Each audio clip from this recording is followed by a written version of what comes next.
Hey, Tom Rabbit! I hope you got this for your recording. Hey, YouTube out there. Tom Rabbit likes to record these. Hey, Tom Rabbit!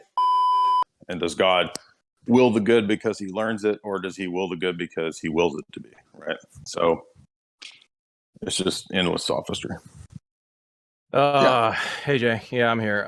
It's been a while. I've been waiting a while.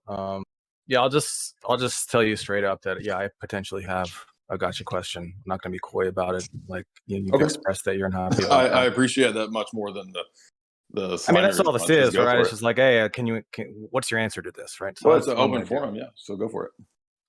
So just actually, I don't even know if you for sure hold this position. So depending on position, but I've talked to several presuppositionalists recently, and they all hold to the idea that in order to have intelligibility, God, not necessarily the Christian God, just any concept of God, must have the quality of being always truth revealing. Is that something that you hold to?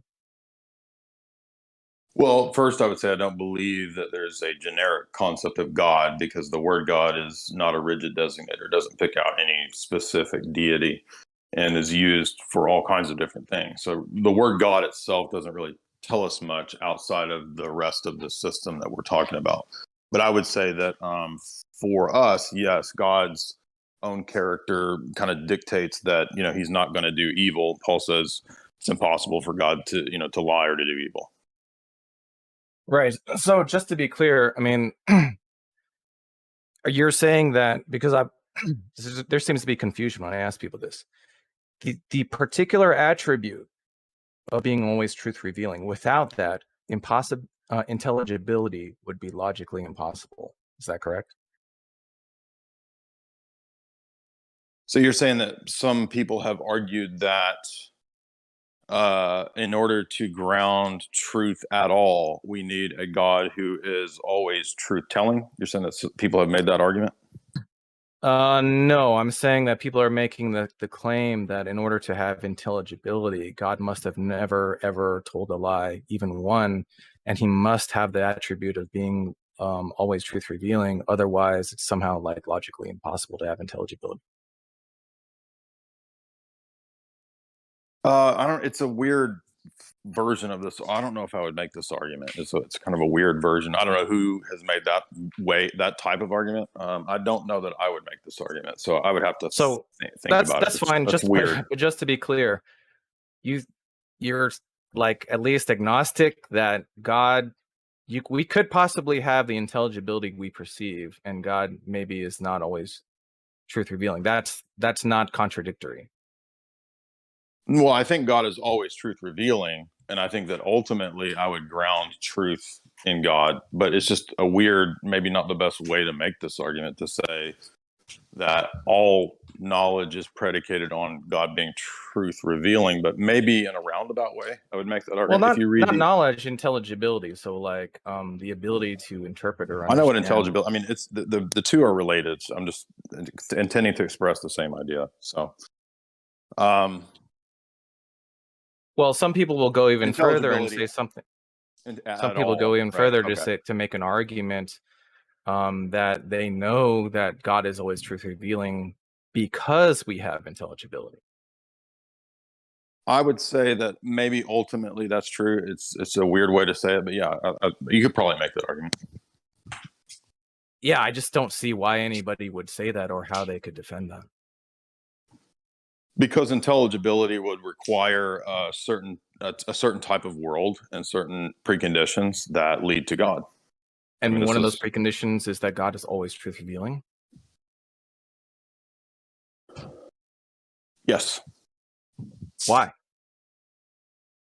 I mean, why is that necessary?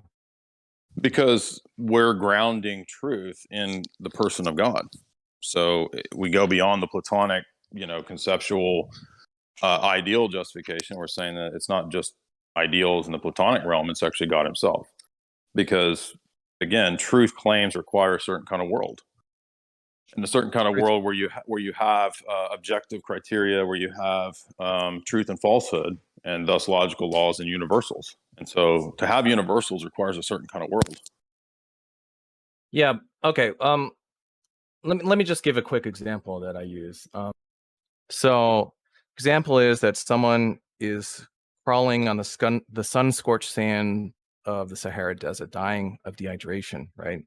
And right before they die, God whispers into their ear. And he says that there's an even number of hydrogen atoms in the universe, as opposed to the truth that there's an odd number, right? Now, instantaneously after he tells that lie, right, like this concept of God, halfway around the world in a diner in New York, a man orders a club sandwich. And now, because God told that lie, the waitress can't understand what he's saying. Does that sound right to you? Well, the analogy is false because it's predicated on a world in which God does lie. And our argument is that God doesn't lie.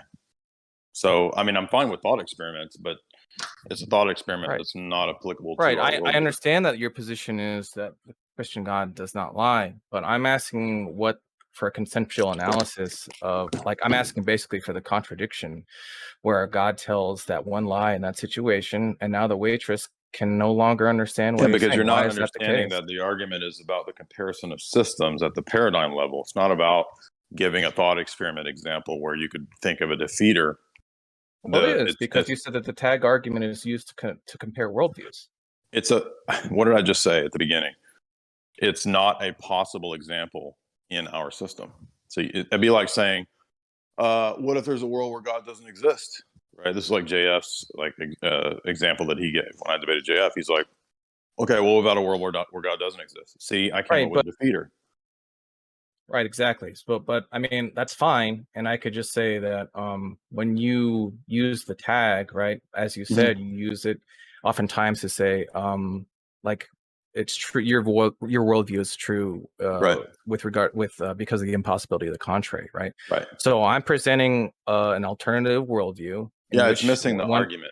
Right. It's missing the argument. It's not a situation where you just think up whatever. It's a debate about preconditions of knowledge. So one of those preconditions I gave was the possibility of there being truth claims, the possibility of having true knowledge, and those are grounded in things like universal categories and or universals. So your argument, your hypothetical is skirting the actual question of preconditions for knowledge, and it's saying, well, what about a world where God lies? Yeah, but I'm asking why it's not just asserted blankly as a precondition, right? You think that there is a logical impossibility. You say, yes, my view is true due to the impossibility of the contrary. Correct. You bring your worldview to the table, and I'm going to show you the contradiction. Yeah, you're not giving an actual worldview. You're giving a hypothetical system or example that's impossible in our worldview. So, in other words, if you're going to critique my worldview, it's got to be a critique of what's in my worldview. Look, I'm asking you to just simply critique or give an explanation of what the contradiction is between a God lying one time and the waitress not understanding an order for a club sandwich. Well, because it would be a defeater for multiple of his attributes, and therefore there would no longer be a possibility of grounding truth propositions and universals.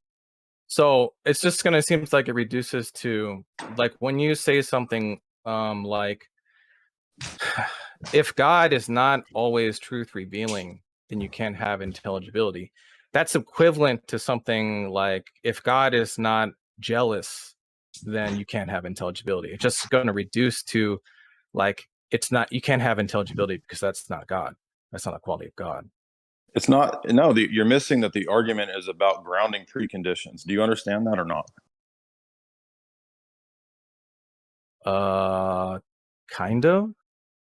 Okay, what do you think I mean by that? I'm not trying to put you on the spot. I'm just trying to make sure that you understand the flow of the argument. Well, you're saying that you need to have God in order to even have knowledge, and these other preconditions. Okay, so what are preconditions of knowledge? Well, one of them is always being truth revealing. This is what we're discussing, right? Okay, but there's a whole bunch of them. So the point is that anything that you say, anybody, presupposes a kind of world. You follow me there or not? Okay. So in a world where God lies and tells the truth, there's no longer any clear criteria of truth. Not just arbitrarily, but for grounding the preconditions of truth. So it's not just a question of coming up with a defeater, it's giving an account for the preconditions. So are you just saying something like, if God lied one time, we wouldn't know possibly whether or not he's telling us the truth, and therefore he must always be truth revealing? Again, the argument is about grounding the preconditions for knowledge. That's just an argument from consequence. No, it's not. It's an argument about the preconditions of all truth and all claims and all knowledge. It's much stronger than that. It's not an argument from consequence. It's saying that to have knowledge at all requires a certain kind of world. Do you understand that? A certain kind of metaphysics, a certain kind of epistemology, a certain kind of ethics. Yeah, and I'm asking why. Specifically with regards to this one attribute. Because now we lose the possibility of truth values. Yeah, but what's the contradiction, though? You're saying that like it can't possibly be the case because otherwise I might be wrong. You're not understanding what I mean by grounding the preconditions. So the preconditions are grounded in God. If God lies, then the preconditions are no longer true. So walk me through how when God lies about the number of hydrogen atoms in the world. Because all truth claims and predicates are grounded in universals. Universals are grounded in God. If you take out God, the universals go. Then goes predication. Is that clear enough? I think so, but I mean, let's say that it's possible for God to even lie, but I mean, that wouldn't mean. Okay, so again, you're importing stupid ass questions that are not possible in the worldview. Do you not understand why that doesn't work? Well, you were just critiquing the view where he told a lie, and then with the ramifications of that. So you're not. Do you understand? Unable to critique this worldview. It's not an actual worldview. It's a hypothetical situation. Do you don't understand what worldviews are? Worldviews aren't a collection of my beliefs and presuppositions, and it's not a hypothetical that doesn't exist, right? So you're asking me to give an account for a hypothetical that in my system is impossible. So you can't import external to my system things that are impossible in my system. That's fine. That's fine. I'm just saying that, look, you said the tag argument is used to compare worldviews. I'm presenting a worldview in which this God tells a lie, and you're supposed to tell me how it's... And I just told you why it doesn't work 4 times in a row. Do you need me to say it again? Truth claims, any truth claim, is grounded in something like, for example, universals. Universals are grounded in God. If God goes, the universals go. And thus the truth claims go. So again, do you need me to say it the 5th time? Now you're doing the external critique. No, this is true for anybody's worldview. Right. So truth in my worldview is just grounded in the same God. You haven't given a worldview because you haven't said what yours is, right? So the only one you really see what that matters. The only one you presented is the hypothetical that's not your actual worldview. You said, what about one where God lies? Okay, I don't dismiss this worldview. Okay, I'm giving you an internal critique, and I'm saying that if God lies, then the universals go because they're no longer grounded in a truthful God. And if universals go, all knowledge goes. Do you not see this? This is a very simple point. No, I don't. Yeah, exactly. So now you're able to want me to explain it for the 6th time? Right? So just to be clear, I'm critiquing it on its own grounds. Now you are critiquing this worldview, which previously you said that on you're its own grounds. To do. Right. On its own grounds. In this worldview, on its own grounds, God lies one time. What's the contradiction with now the waitress? So for the 6th time, do you want me to explain it for the 6th time? The 6th time, universals underlie all truth claims. All of them. Everywhere. God grounds the universals. If God goes, the universals go. If the universals go, let's say, the ground... Again, do you need me to explain it the 7th time? A sometimes lying God, in this case just once, do you know what a universal all truth claims, right? Do you know what a universal is? I might not know what you mean by it. So let's move on, because it doesn't matter what I think it is. It's a classic question of philosophy. Good Lord, dude. Hope you got that for your These are like the master sophists. It's like they intentionally... How many do I need to... How about the 8th time? Want me to explain the 8th time? To predicate at all, to say the tree is green, right, requires universals. Now, you can deny universals, but then you're in a whole other host of problems. But if we do admit universals, where are they grounded? Well, our system, our argument is that they're grounded in God, in the divine mind. So if God goes and God lies, and there's no longer any grounding for truth at all. And so now there are no truth claims because you can't ground them in anything above individual subjective experiences. I mean, I'm not saying that, I'm not asking you to accept God's existence from that point. I'm just saying that, do you see that that's not a problem in the argument because you're importing a hypothetical that's impossible in our system? It's like saying, oh yeah, well, I can think of a world where God doesn't exist and it's consistent. So refute that. How do you refute that, theist? Because I just gave you an example where God doesn't exist, or God lies, or there's a computer on Mars that's just self-programming all the robots that, planted the humans here. Like JS example. That's a consistent worldview. How do you disprove it, dude? When he's missing the whole point that the question is about giving an account for the things prior to any knowledge claim. So he's just trying to make knowledge claims and saying, see, here's this hypothetical where your objection doesn't apply. And I'm saying you're not responding to the objection because the objection is about preconditions of knowledge, not knowledge claims, preconditions of any knowledge claims. Two different things, but none of these people can figure that out.